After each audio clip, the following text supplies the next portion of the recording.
Selamat pagi semua. Semoga kabar kalian baik-baik aja ya. Tetap jaga kesehatan. Selamat datang di channel Puncak Kesunyian. Kali ini saya akan menceritakan sebuah kisah mengenai ospek ya tahun 2000-an. Ya, jurit malam tepatnya ya. Jadi katanya dulu di sudut bekas sekolah kuburan tua, 3 tahun belakangan itu ada siswa yang meninggal di bulan Suro. Tapi Capseknya nggak percaya sama hal gaib sampai kegiatan jurit malam itu dilakukan buat penyambutan siswa baru. Oke, cerita ini berlatar belakang tahun 2000-an. Saat itu sekolah masih marak ya sama perpeloncoan. Apalagi di daerah suburban, kegiatan menginap di sekolah seperti jurit malam sangat jamak dilakukan untuk mos dan penyambutan pramuka gitu. Jadi kalian pasti pernah dengar kan sisi mistis atau horornya Gunung Merapi itu pasti ada. Jadi ada sebuah SMA di pedalaman kecamatan ya, di satu tempat lah. Siswanya nggak banyak, cuman kisaran di 150 siswa sampai 200 siswa totalnya.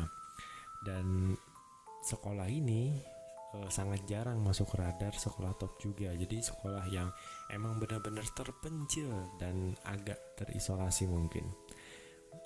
Di sini ada Mbak Lis, dia sudah sepuh, ia juga bersekolah di SMA itu tapi terpaksa berhenti. Orang tuanya yang merupakan penjaga sekolah meninggal, jadi dia melanjutkan. Dan kebayangkan udah berapa lama sekolah itu turun temurun.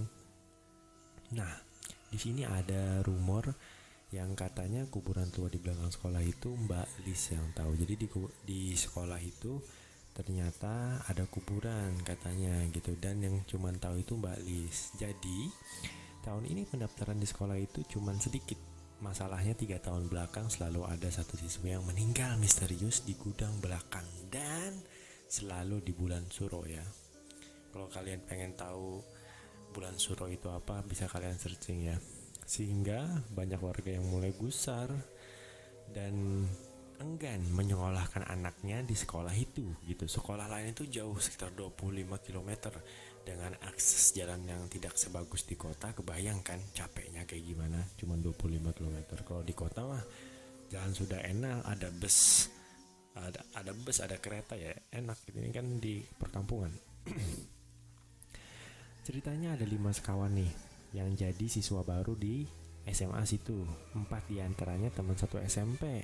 Yang pertama ada Mawar, yang kedua Santi, yang ketiga Hendro, yang keempat Zaki, dan satu lagi tetangganya Mawar, si Faris. Dari mereka berlima, Mawar yang paling peka. Orang tuanya maksa dia nggak usah sekolah di situ karena si Mawar ini punya kepekaan yang cukup dalam. Jadi dia bisa merasakan dan bisa melihat gitu hal-hal goib yang tidak bisa dilihat oleh temannya. Dan sesuai histori sekolahnya itu yang agak menyeramkan, jadi ibunya tidak menyarankan Mawar sekolah di situ, tetapi Mawar nggak mau, tetap kekeh karena ya mungkin kawan-kawan SMP-nya sekolah di situ, dan yang kedua biar nggak merepotkan orang tuanya mungkin ya. Tuh, jadi si Mawar ini juga udah jujur dia nggak nyaman juga di sekolah itu. Kalau misalnya dia ke toilet aja dia selalu minta ditemani sama si Santi. Nah, Santi ini katanya cakep, kembang desa. Sebenarnya dia mulai agak nggak sreg sama si Mawar karena capek minta ditemenin mulu gitu. Tapi karena Mawarnya pinter dia mau. Benefit ya, simbiosis mutualisme. Jadi ada area yang Mawar nggak berani ke sana, gudang sekolah. Dan rumah Mbak Lis yang letaknya di ujung belakang sekolah, penjaga sekolah ini Mbak Lis, keduanya berhadapan. Di timur ada kebun pisang dan ada area rumputan tinggi yang konon bekas kuburan tua. Satu pohon besar ada di tengah rumputan itu. Di antara mereka berlima, Faris adalah yang paling penasaran sama hal-hal sekolah atau background histori sekolah. Dia suka nanya-nanya sama Mbak Lis soal beberapa mitos di sekolah, termasuk cerita hantu di kelas 1 IPS atau lorong di belakang lab biologi. Tapi Mbak Lis selalu menjawab sama, ora ilok, pamali, jawab Mbah. Sampai Faris pernah iseng ngajak Hendro dan Zaki buat janjian ke sekolah habis maghrib. Tapi baru sampai gerbang depan malah dengar suara Mbak Lis ngusir dari jauh. Walaupun gak lihat Mbak Lisnya di mana, tapi mereka tahu bau amis dan gosong gak hilang dari hidung mereka sampai pulang. Jadi ada sesuatu yang disembunyikan di sekolah itu. Masa kalian gak denger Mbak Lis teriak asu, gusar Faris karena kedua temennya bilang ngelihat dia mendadak kabur dengan sampai gerbang. Kagak, kamu mendadak kabur kayak ngeliat hantu, balas si Hendro. Iya bro, kamu ngayal kali, tanya si Zaki. Faris makin penasaran. Alhasil Faris kerap mengajak Mawar buat ngobrol dan ngejawab rasa penasarannya terhadap sekolah. Karena cuma Mawar yang kerap merasakan dan ngeliat hal-hal yang aneh di sekolah di antara mereka berlima tadi. Tapi sayangnya justru hal ini nanti yang bikin cerita ini lebih rumit lagi ya. Oke, ini bakal gua percepet ya, soalnya ceritanya panjang nih. Kalian dengarkan baik-baik dan pakai earphone ya. Sebulan setelah mereka jadi siswa baru, akhirnya mereka menjalani satu kegiatan tahunan wajib, yaitu jurit malam. Entah kenapa, kebetulan mereka berlima sekelompok. Mawar ya, kamu ya opo malah sakit-sakitan gini? Tanya Faris cemas karena Mawar sering izin sekolah mendekati jurit malam. Yo ndak tahu, tapi firasatku makin hari makin ndak enak. Tapi mau izin ndak ikut juga nggak mungkin, bisa habis aku, jawab si Mawar. Sementara Santi melihat Mawar nggak masuk jadi agak lega. Satu, dia nggak perlu temenin kemana-mana. Dua, Mawar yang kadang lemes dan nangis mendadak ya karena dia peka gitu. Jadi wajar lah dia mood swingnya lebih daripada teman-temannya. Sampai di H-1 Mawar nggak masuk sekolah. Faris pun mengajak Santi, Hendro, Zaki buat menjenguk ke rumah Mawar. Kebetulan rumah Mawar yang paling jauh dari rumah mereka semua naik turun bukit. Sesampainya di sana hujan deras. Mereka pun nunggu sampai lewat Isya. Mawar, besok awakmu sembuh kan? Tetap ikut jurit malam yuk. Semua barang wajibmu aku siapin deh. Kapan lagi ya kita berlima nginep di sekolah, War? Pujuk si Faris berkali-kali sampai dijitak Hendro karena nggak peka. Santi juga kesal karena Faris begitu ngotot ngajak Mawar. Mawar was-was. Di satu sisi dia juga nggak mau Faris kecewa. Cowok itu udah ngajakin semuanya buat jenguk dia dan beliin semua barang yang wajib dibawa buat jurit malam. Dia juga pengen main sama mereka berlima. Di sisi lain dia nggak bisa bayangin bahayanya sekolah waktu malam. Karena dia peka dirinya seolah jadi magnet di sekolah. Kalau cuma ngajak ngobrol, curhat iseng, atau sekedar nunjukin kehadiran aja, mending dia agak terbiasa. Tapi ini ada yang lebih gelap. Niatnya melukai sampai ada kaitannya dengan kejadian 3 tahun belakang di gudang sekolah. Orang usah maksain tutur bapak ibu Mawar setelah keempat temannya pulang. Tapi aku ndak enak sama mereka sampai jauh-jauh ke sini, jawab Mawar basa-basi. Padahal 80% dia nggak mau juga. Bukan karena sakit tapi soal resikonya. Sayangnya tidak semua firasat bisa ia ceritakan. Akhirnya Mawar memilih tidur dan cepat membiarkan alam memberi petunjuk lewat mimpinya. Sayangnya ia tidak tahu keempat temannya baru sampai rumah tengah malam. Padahal mereka langsung pulang dan normalnya cuma butuh 20 menit saja. Asu, disasarin kita, bingung si Zaki. Gak tahu Des, tapi perasaan kita lewat jalan sing biasanya yo. Belokan sekolah ambil kiri, timpal si Faris. Tapi kenapa kita muter-muter di area sekolah terus cah? Gusar Santi, suaranya parau. Mereka masih di jalan gelap kanan kiri kebun warga tanpa penerangan. Hendro pun mengajak baca ayat kursi ya. Tepat setelah selesai mendadak ada bapak-bapak naik sepeda lewat. Wajahnya datar, mereka membututinya. Berusaha sejajar dan tanya-tanya tapi si bapak diam dan gak menoleh. Sampai akhirnya mereka sampai di pinggir desa mereka. Di sana itu bapaknya telah menghilang di dalam kegelapan. Esok hari Jumat di waktu maghrib, satu persatu siswa mulai berdatangan ke sekolah untuk kegiatan jurit malam. Sampai Sabtu pagi, para panitia mengarahkan siswa segera masuk ke aula yang terletak di sisi belakang sekolah, hanya beberapa meter dari rumah Mbak Lis. Mawar jadi berangkat ndak? Tanya Faris penuh ke Zaki. Hendro Santi yang sedang mengecek kelengkapan barang wajibnya. Masih sakit, mungkin jawab Santi sembarang. Beberapa saat kemudian suara sapa Mawar terdengar, wajah pucat dan pelipis basah. Piecah, mereka pun lengkap. Faris senang bukan main, ia nggak sabar mau tanya dan diskusi banyak sama Mawar. Santi menghela nafas, ia memprediksi bakal jadi asisten pribadi Mawar sampai besok. Jangan lupa doa dan lurusin niat yo cah, gak sembarang iki tenanan aku, ingat Mawar. Mereka berjalan melintasi sekolah yang gelap, tak ada lampu menyala, hanya lilin-lilin yang dipasang di tepian tiap beberapa meter dari sinar bulan yang jadi cahaya. Faris celingukan berharap di atas suatu. Mawar menunduk mengenggam Santi, Hendro dan Zaki bawa barang-barang. Di depan rumah Mbak Lis, gak jauh dari aula, mulai ramai oleh para siswa. Mereka melihat Mbak Lis duduk di kursi, di sebelahnya juga ada kursi kayu namun kosong, entah buat siapa. Semua orang merasa jurit malam ini akan aman karena dijagain sama Mbak Lis, kecuali si Mawar. Masalahnya saat dunia menggelap, Mawar melihat hal yang orang lain gak lihat.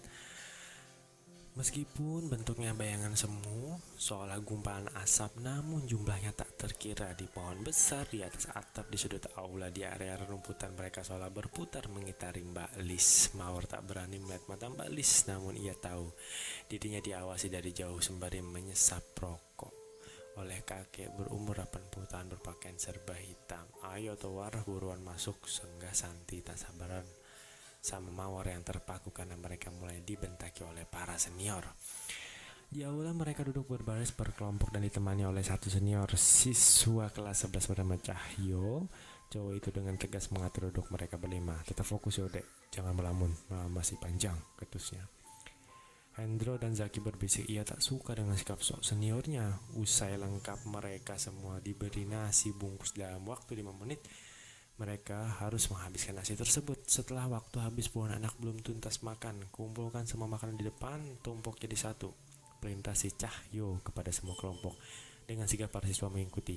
Segunung makanan sisa pun diaduk. Nasi, daging, sayur, tempe, ikan, pisang jadi tak karuan oleh beberapa senior perempuan. Sekarang semua orang maju satu-satu, makan satu suap sampai habis. Bentak Cahyo lagi yang tak mau langsung dituruti oleh junior. Hendro dan Zaki makin kesal.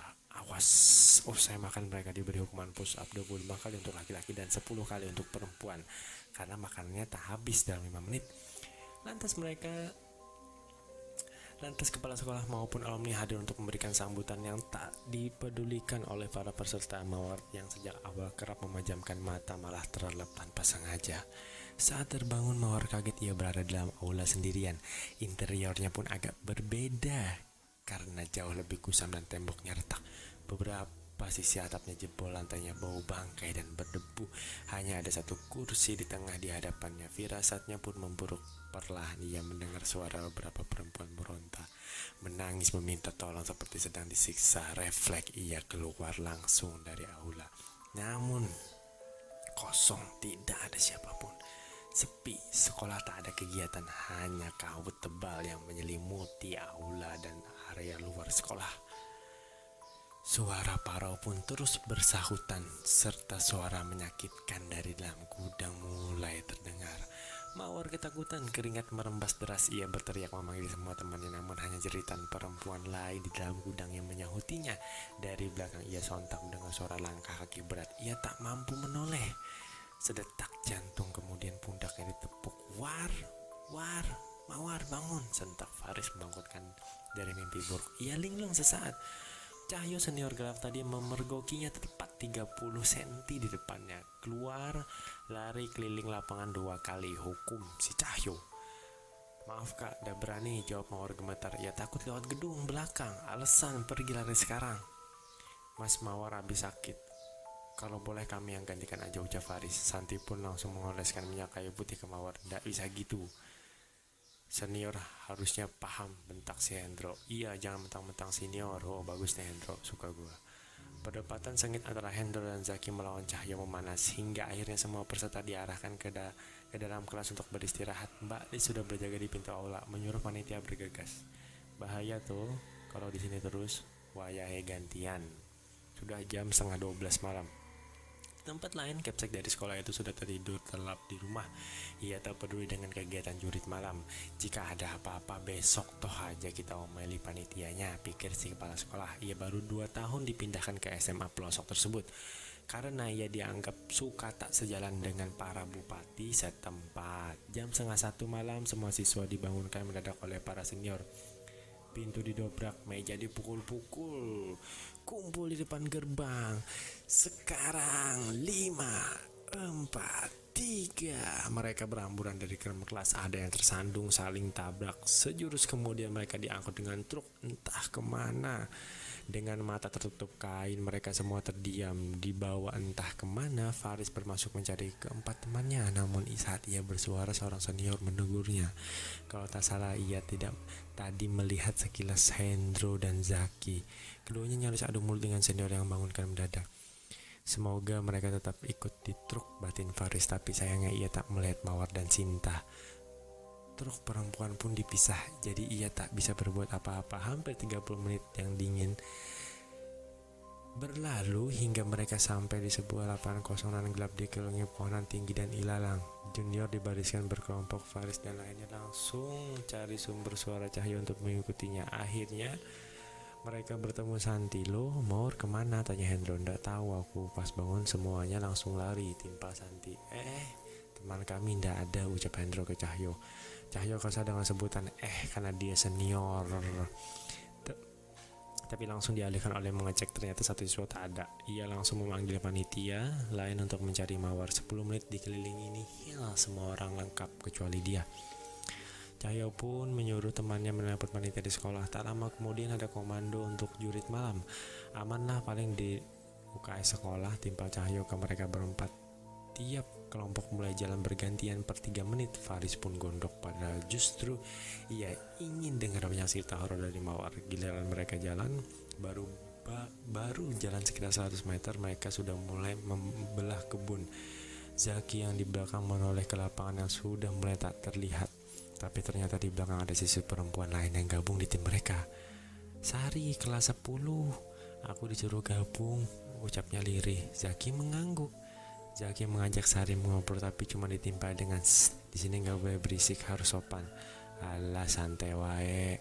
15 menit kemudian mereka sampai di pos perkenalan yang meminta mereka menyebutkan nama. Faris 10, Sinta 10, Hendro 10, Zaki 10, Hening. Tadi bukannya ada Sari yang gabung ke kelompok kita?" Kaget si Zaki. "Hah, siapa?" tanya Cahyo memastikan kalau nggak salah dengar. "Sari, anak 10, tadi di belakangku. Katanya disuruh gabung." "Asu," iri Cahyo. Ia mengusap matanya yang sedikit berair. "Lanjutkan jalan." Mereka kembali jalan. Zaki mulai berkeringat, memastikan tadi ia hanya berkhayal. Meskipun begitu nyata. "Emang ada apa sih? Sari siapa sih?" tanya si Faris penasaran. Abai terhadap Zaki yang was-was dan Cahyo yang menyimpan sesuatu. Tapi tak ada yang menjawab. "Mas, kenapa sih?" paksa si Faris. "Awakmu bisa diem ndak?" bentak Cahyo. "Lo berhak tahu dong," tuntut si Faris. Mereka semua berhenti, situasi mulai tegang.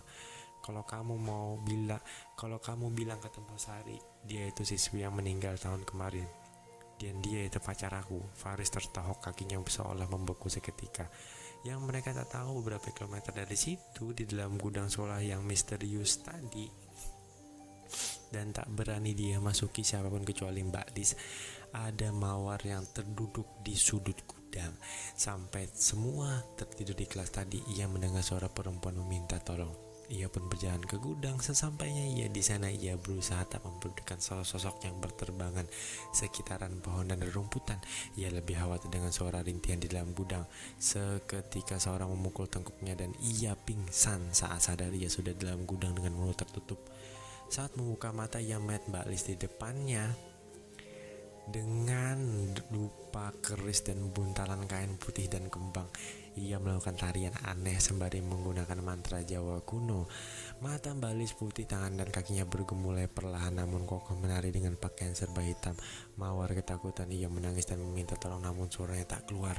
Di bawah kakinya, ia melihat 3 bayangan perempuan berpakaian seolah penuh darah merintis kesakitan. Mereka seolah meminta ampun pada Mbak Lis. Suhu mendadak dingin bagi berada dalam ruang balok es. Kembali kepada Faris dan kelompoknya. Mereka semua jadi bersimpati pada Cahyo, Hendro dan Zaki yang awalnya ingin memukul senior pun urung. Maaf yo mas, ucap Faris. Gak apa-apa, udah coba kebal. Lanjut aja yuk. Mereka pun berjalan dalam diam. Santi memegang lengan Faris. Mulai takut, pukul 2 malam yang dingin. Riz, kamu ndak suka sama Mawar? Tanya Santi. Faris menjawab, aku? Ndak. Aku tuh penasaran sama yang gitu-gitu. Mawar kan bisa lihat, jadi kupikir bisa nanya-nanya pas udah malam gini.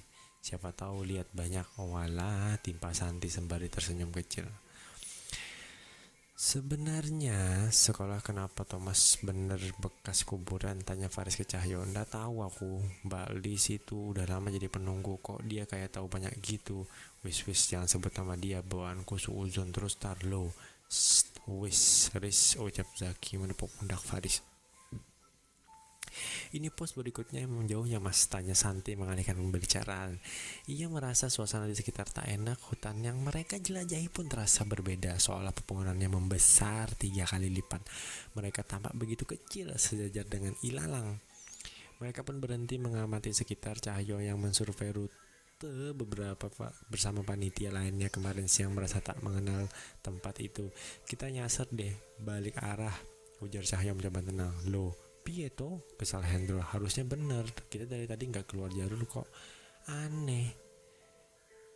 Dari kejauhan mereka lihat seorang nenek yang membawa tomblok keranjang anyaman bambu. Di punggung berisi sayur mayur berjalan dengan kaki ke arah mereka. Berarti bukan hantu ya.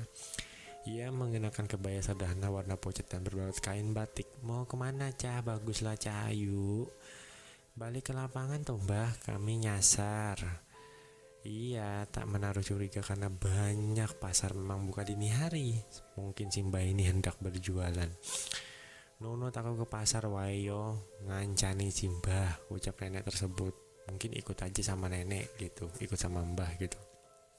Mereka pun menurut dan lebih aman. Namun mereka tak kunjung sampai pada sudah 1 jam lebih. Santi kelelahan berkali-kali mengajak istirahat, tapi si mbah ini terus berjalan, tak menunjukkan lelah. Mbah masih jauh ya? Tanya Cahyo tak jawab. Zaki kesal memetak Cahyo. Woi, di mana ini? Cahyo khawatir dan melampiaskan dengan mendorong Zaki. Sabar woi. Ia tak terima lalu memukul Cahyo. Hendro ikut mendorongnya hingga jatuh. Wis Cah, histeris Santi menyuruh berhenti. Faris berusaha melerai sampai mereka tenang lalu berkata, pasarnya masih jauh mbah. Sudah sampai dari tadi le. Berasa Simba samem. Mereka tak melihatnya lagi. Simba itu hilang. Tinggal mereka berempat di hutan gelap dan ilalang. Namun mereka mendengar kerumunan suara orang berjalan mengangkut, menawar dan membeli. Seolah di pasar tak terlihat. Tiba-tiba ada seorang anak laki-laki datang membawa beberapa kerikil hitam. Mas, mbak, mau beli punya aku ndak? Hihihihi, ucapnya dengan muka polos. Tak ada yang berkutik, mereka tahu itu bukan anak sembarangan. Si anak pun pergi sembari cekikan. Opo kui cahasu, ucap si Hendro. Kalian ada yang bawa uang receh? Sini kalau punya, ucap Cahyo sembari merogoh kantong celananya. Cahyo, Faris, Zaki mendapati 5 koin yang mereka bagi rata. Kemudian mereka lempar begitu saja. Santi mulai menangis segukan di pundak Faris yang meluk erat. Riz, pulang. Mereka terdiam, bingung harus berbuat apa. Tak lama kemudian terdengar gemercik, rupanya sebuah andong yang ditarik dari kuda hitam bermata putih. Setidaknya 4 orang pucat berpakaian jauh menaiki keretanya. Mau ikut? Ucap keempat sosok itu serentak dengan suaranya aneh. Kereta andong itu pun berlalu hilang dalam kabut. Dari kejauhan terdengar suara gemersik dari ilalang dan dedaunan. Belasan sosok hitam berbulu mengamati mereka dari kejauhan dan berusaha mendekat. Spontan mereka berlima lari tunggang langgang ke arah ilalang dan kereta andong tadi. Mereka berlari kencang. Berbagai suara parau, teriak, tawa dan marah di kanan dan kiri memanggil. Puluhan derap kaki seolah mengejar mereka hingga di batang pohon dan menyelip di antara ilalang. Entah berapa lama tak ada satupun yang dari mereka berani menoleh ke belakang. Mereka terus berlari sampai akhirnya mereka melihat cahaya senter dari kejauhan. Dengan terengah mereka menuju ke arah senter tersebut dengan melewati jalan tanah padat yang jauh lebih mulus. Tolong, teriak Santi yang disauti dari kejauhan. Cahyo lega karena mengenali suara balasan tersebut. Kita kembali ke Mawar di dalam gudang-gudang belakang sekolah. Mbak Alis meminta seluruh panitia menjauh dari area sekolah. Bahaya katanya. Semuanya menunggu Mbak Alis mencari Mawar dan penuh harap di luar gudang. Mereka berdoa kejadian tahun lalu gak terulang lagi. Ini bulan apa yo? Suro. Tapi kata Mbak Alis kemarin udah gak apa-apa loh. Terus kenapa Mawar hilang? Nggak tahu, tuh kan. Dulu ku bilang jangan maksain jurit malam. Sekarang-karang Capsek kan minta segera. Dan ini kan nggak percaya gituan. Bisik-bisik panitia cemas di luar gerbang. Mereka cuma bisa berdoa tanpa berani lapor ke Capsek. Sementara itu Mawar masih terikat di dalam gudang. Ia mengamati lilin yang mengitari dan 3 bayangan siswi yang meronta-ronta minta ampun. Ketiga siswi itu yang dulunya meninggal.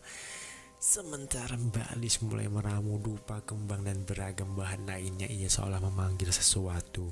Mawar mendadak mendapatkan sekelebat penglihatan lain, seolah ia ditarik ke masa yang berbeda. Ia melihat dari satu waktu ke waktu lain siswi SMA terikat di dalam gudang, dibacakan beragam mantra dan ritual aneh oleh Mbak Lis. Lantas ia dibawa mundur melihat hal yang di luar dugaan. Ia melihat masa lalu Mbak Lis dan kedua orang tuanya yang juga merupakan melakukan ritual yang sama. Area rumputan ilalang di depan rumah mereka yang ditumbuhi satu pohon besar adalah tempat dulunya para perawan desa diculik dan dikubur untuk ilmu hitam. Mitos disebarkan agar tak ada yang berani mengecek. Kemudian ia melihat satu hal yang terasa cukup baru dan dikenal. Ia melihat Santi menyambangi rumah Mbak Lis sepulang sekolah, membawa gumpalan kain warna hitam titipan dari orang tuanya. Katanya, "Kamu suka sama temanmu ya?" tanya Mbak Lis pada Santi. Santi pun tersenyum mengganggu. Rupanya kedua orang Santi mempraktekkan pesugihan bertahun-tahun dibantu sama Mbak Lis. Mbak Lis pun ingin memberi hadiah kecil pada anaknya, Santi, dengan menghantarkan pelet agar menarik hati si Faris. Syaratnya, Mawar harus disingkirkan. Sayangnya Santi terlalu polos. Disingkirkan di sini ya dibunuh ya. Dibawa ke alam lain, dibunuh, I don't know. Tapi yang pasti disingkirkan kayak ini, hilang dari muka bumi. Dikiranya cukup memberi makanan yang dititipkan Mbak Lis untuk Mawar agar Mawar menjauh. Santi memang membawa makanan itu dan menjenguk Mawar hanya untuk Mawar. Rupanya makanan itu mempengaruhi pikiran Mawar untuk ikut jurit malam dan terdorong untuk menyambangi gudang sampai ia terikat. Sekarang sungguh malang nasib Mawar. Mawar pun kembali sadar. Ia tak menyangka rupanya Santi dan keluarganya yang mempraktekkan ilmu hitam bersama si Mbak Lis. Sampai temannya yang polos itu tergiur tawaran pengecut yang kini membuatnya akan mati mengenaskan. Ia tak siap mati sekarang dan menyerahkan jiwanya yang terperangkap di sini. Sebentar lagi Yondo, tenagomu, sukmamu sebelum kokok ayam pertama semuanya akan berakhir. Lirih Mbak Lis sembari memeras darah dari dada ayam hitam ke dupa berasap yang pekat. Mawar merintih, ia berteriak, giginya bergembutuk, airnya mengalir namun tak ada yang tahu. Sementara itu roh 3 siswi di bawahnya beronta, ingin menggapai Mbak Lis tapi tak sampai. Di mari mereka berdarah, mencakar-cakar lantai dan keras yang berdebu. Aura frustasi dan sedih terasa pekat. Sementara lilin yang mengitari Mawar mulai padam satu persatu. Sering dengan menurunnya kesadarannya, Mawar punya firasat bahwa lilin yang mengitari ibaratkan sisa nyawa yang ada di badannya. Kini tinggal 1/2 lilin yang menyala. Kakinya dingin membeku, tak bisa dirasakan, napasnya tersenggal. Ia menolak hilang sadar, tapi sesuatu di belakangnya membelai menyuruhnya tidur. Bayangan besar bergaun hitam, sosoknya tinggi besar 2 meter lebih. Gaunnya hitam panjang, compang-camping, rambutnya bergemulai seolah terbawa angin. Wajahnya pun gelap, matanya merah, lidahnya dan taringnya panjang. Ia membelai pundak Mawar seolah menyuruhnya untuk tidur sembari bersenandung melengking. Kembali ke Faris dan lainnya. 5 siswa itu beristirahat di pos yang dijaga oleh 2 orang senior dan 1 sepeda motor. Mereka berdua ditugaskan mencari rombongan Faris yang hilang. Semua cowok rebahan mengatur nafas dan Sinta tertunduk sembari menangis. Mereka tidak berpikir ini udah selesai. Mawar di sekolah hilang loh, ucap salah satu panitia penjaga pos yang duduk di motor. Faris pun tersentak. Cahyo bilang tadi di UKS. Hendro dan Zaki yang gak terima langsung menghajar Cahyo lagi. Kedua senior penjaga pos pun melerai. Mantap Cahyo dan Zaki. Was dah ada Mbak Lis yang bantu bentaknya. Kalian tuh nggak tahu Mbak Alis siapa. Sari itu jadi tumbal sama kakek asu itu, teriak Cahyo putus asa. Semua orang terbelalak. Setelah 5 menit yang hening, Cahyo melanjutkan, Mbak Alis itu rumornya keturunan dukun. Kuburan tua di dekat rumahnya itu konon itu para tumbal dari keluarganya. Kita cepat ke sekolah cari mawar sebelum telat, ungkap Cahyo. Sayangnya cuma ada 1 motor yang bisa dipakai. Jarak sekolah cukup jauh. Riz, ayo sama aku ke sekolah, aja Cahyo dan Faris. Ayo. Sejurus kemudian mereka motoran ke sekolah, tinggal Santi dan lainnya. Cewek itu tersenyum. Cahyo dan Faris ngebut dengan motor menembus malam. Mereka melewati jalan berbatuan, tanah nyaris terjatuh berkali-kali, tapi mereka tak peduli. Kamu bilang sesuatu, Riz? Tanya Cahyo sembari ceringukan. Enggak, apaan? Cahyo tak menjawab. Ia hanya ingin segera sampai agar juniornya itu tidak mati misterius seperti pacarnya. Dulu mayat Sari mendadak ditemukan di gudang di pagi hari sebelum ia hilang semalaman. Tak ada yang tahu, kasusnya ditutupi dari publik agar nama sekolah tak tercemar. Tapi sejak itu ia curiga kembali karena beliau tidak tampak kaget dan membersihkan gudang seadanya. Rumahnya pun tak boleh dikunjungi, cuma semua orang menghormatinya sebagai penjaga sekolah puluhan tahun. Tapi beberapa mobil kota pernah datang dan berkunjung ke rumahnya. Padahal ia tak punya saudara loh. Mbah Lis juga bisa dengan kasar mengusir para siswa yang berkumpul di area rumputan dekat pohon besar di rumahnya, seolah ada harta karun yang disimpan di bawahnya. Apalagi tiap ada kegiatan selepas maghrib, semua siswa harus izin ke Mbah Lis untuk menjaga. Kalau ada yang kesurupan, dia juga yang bertindak. Mendadak lamunan Cahyo dan Mbah Lis buyar. Sekelebat bayangan putih tiba-tiba menyerbang jalan. Mereka tergelincir jatuh, terlempar 5 meter dari rumputan. Tangan Cahyo patah, ia merintih kesakitan. Badan mereka lecet-lecet. Jangan berhenti, lanjut terus, ucap Cahyo. Gantian Faris yang bawa motor. Mereka sampai di gerbang sekolah yang dikerumuni panitia. Cahyo dan Faris memaksa masuk tapi dilarang. Dengan yang lain dengan alasan Bali sedang mencari. Bahkan berdua tak peduli langsung masuk. Mendadak seorang siswi berteriak dan tersungkur, wajahnya ketakutan. 2 siswi lainnya juga kesurupan. Situasi memakin kacau. Beberapa siswa kesurupan, sisanya bingung harus apa. Para peserta dan panitia lainnya di pos-pos jurit malam. Tak ada yang punya alat komunikasi saat itu. Mas Cahyo, kuat masuk ndak? Tanya si Faris. Ndak bisa, kakiku terkiri juga. Aku ndak bisa jalan. Udah masuk aja. Pukul 3:30 malam. Faris pun berlari ditemani 2 senior lainnya, diperintahkan oleh Cahyo untuk menemaninya. Buka gudang, gimana pun caranya, teriak Cahyo. Mereka bertiga langsung menuju gudang, melewati sekolah yang hening dengan beberapa lilin di sudut-sudut yang dipasang panitia untuk penerangan. Mereka sampai di dekat gudang yang sepi. Dari kejauhan di tanah area rumputan seperti bergerak, seperti ada sesuatu yang hendak muncul di bawahnya. Entah dari mana mereka mendengar suara paro seperti nyanyian kabut putih berhembus. Sejurus kemudian beberapa sosok seperti mayat hidup muncul dari tanah. Mayat-mayat hidup itu bergerak aneh, merangkak mencoba menghampiri mereka. Seketika, kedua senior di sebelah Faris sudah digenggam pundaknya. Mayat hidup itu lenyap merasuki mereka. Faris langsung diserang habis-habisan, dipukul dari segala arah. Ia terpojok, dipukuli, tersungkur tanpa daya dan upaya.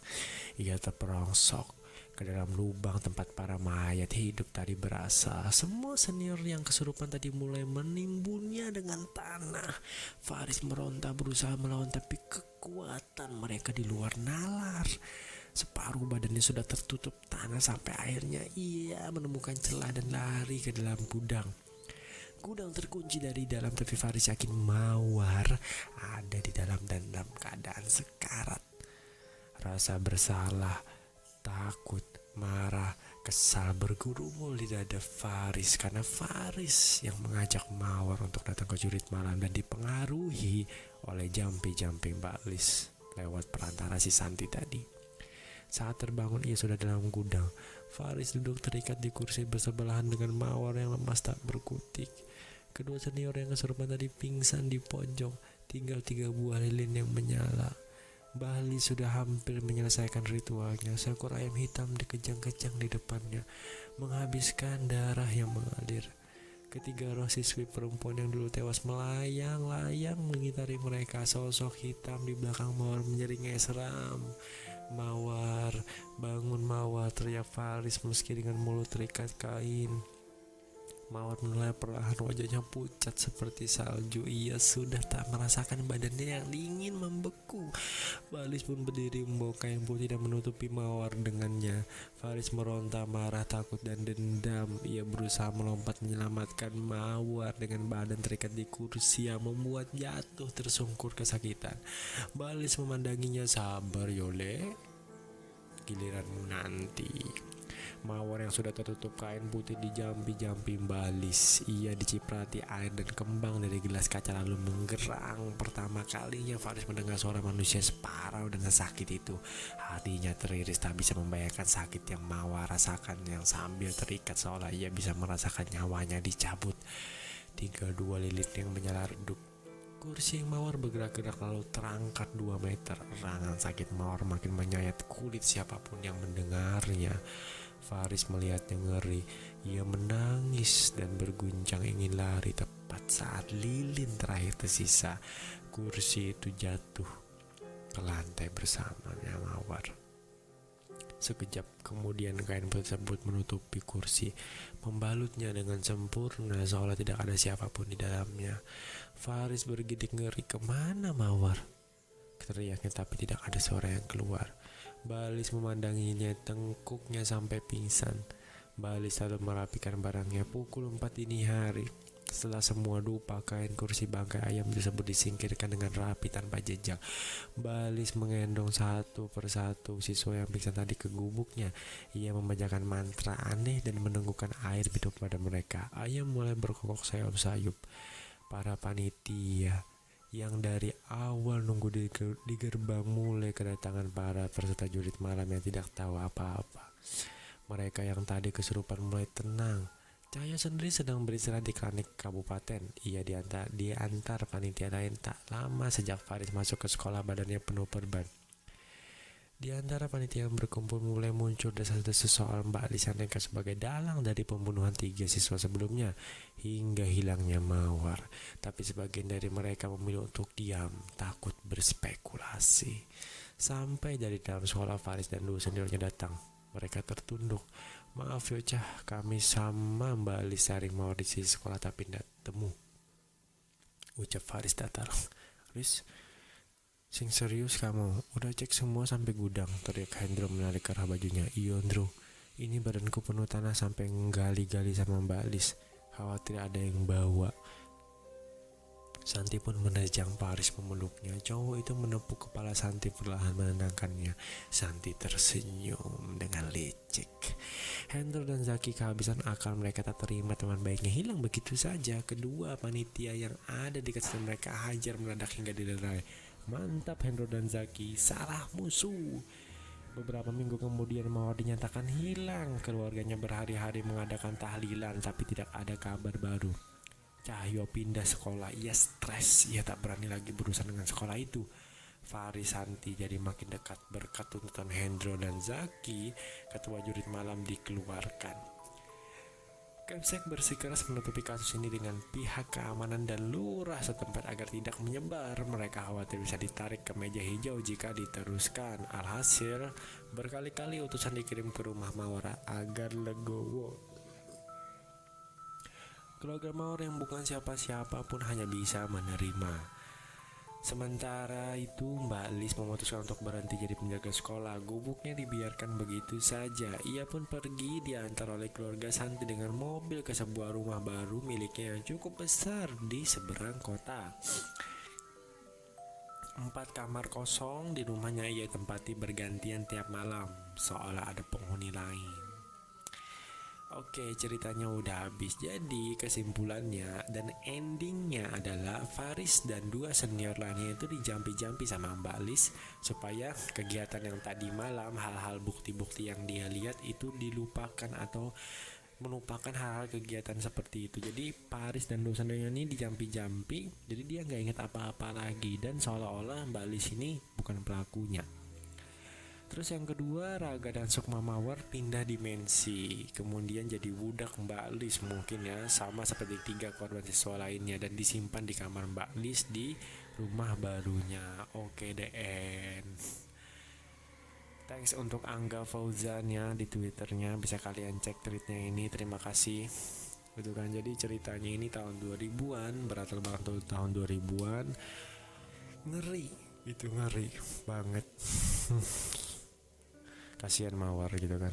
Jadi mungkin Santi agak dendam sama Mawar, nggak tahu juga. Oke, terima kasih bagi kalian yang udah mendengarkan sampai habis cerita ini ya. Jangan lupa like, share, dan subscribe, dan beri di kolom komentar ya. Saya ini banyak kekurangan edit cerita pertama saya. Mohon maaf saya nggak bisa ngedit bagus-bagus, soalnya masih via handphone semua ini ya. Terima kasih buat kalian. Jangan lupa jaga kesehatan. See you next time. Bye.